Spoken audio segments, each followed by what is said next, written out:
Creating a liquid loading animation in Figma. Create a new frame in Figma.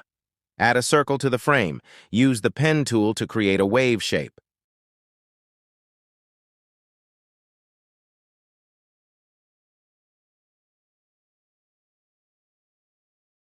Apply a gradient fill from red to orange on the wave shape.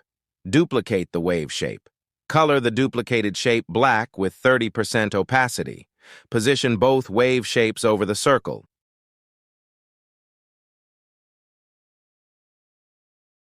Select all elements and apply a mask. Adjust the positioning of the shapes as desired. Duplicate the entire frame. In the duplicated frame, change the position of the shapes.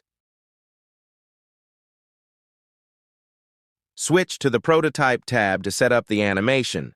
Follow for more advanced Figma animation tutorials.